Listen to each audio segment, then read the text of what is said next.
L'importance du sourire. On a lu dans la paracha, il est mentionné dans la paracha de Vayahi, où le ven shinaim mehalav. Traduction littérale, c'est que il y aura tellement de prospérité qu'il aura les dents tout le temps blanches, tellement il aura la bracha du lait dans sa terre. Mais nos sages dans Masechet Ktubot expliquent la chose de façon midrashique et disent que ou le gadol plus grande est l'importance de celui qui est meir panim, qui fait briller sa face à son ami, qui lui fait un beau sourire, plus que le fait qu'il lui donne un bon verre de lait, comment dirais-je, avec fumant et ça c'est un point important à savoir, Rabotai, l'importance de sourire à d'autres. On raconte qu'une fois, il y a un Bahor Yeshiva qui est rentré en plein mariage.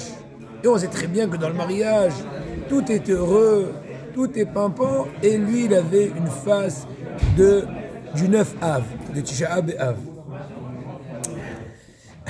Et alors, à propos de Tisha B'Av, je vous dis une petite anecdote entre parenthèses. Vous savez très bien que les Sfaradim, notamment, aiment bien le Shabbat. D'ailleurs, on se prépare pour le Shabbat maintenant, par Shemot, manger du piquant. Et j'ai dit plusieurs fois, le piquant, il y a une phrase qu'on dit en arabe, mais je ne vais pas la dire en arabe, vous n'allez pas comprendre.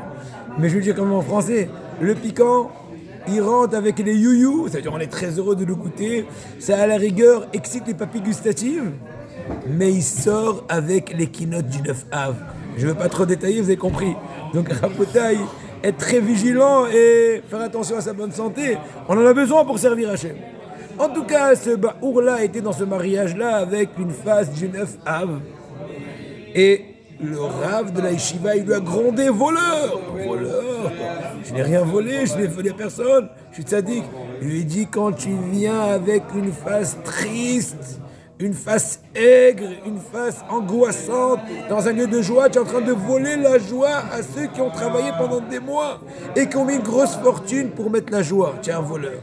On raconte que le papa de Rabbeinu Ovadia Yosef Zchoto Tagan Alenu, Rabbi Yaakov, il a rassemblé tous ses descendants avant de quitter ce monde de l'orage. Il veut dire le secret que j'ai eu une perle rare, un diamant qui est rare dans plusieurs générations à l'arrière et à l'avant. Que quoi? C'est pourquoi il dit j'avais la très bonne habitude que chaque fois que j'entendais le moindre mariage, la moindre joie, une bar mitzvah, je venais, je faisais le fou. J'épousais la joie comme si c'était celle de mon fils, bien que ça peut être le voisin du voisin, truc très lointain.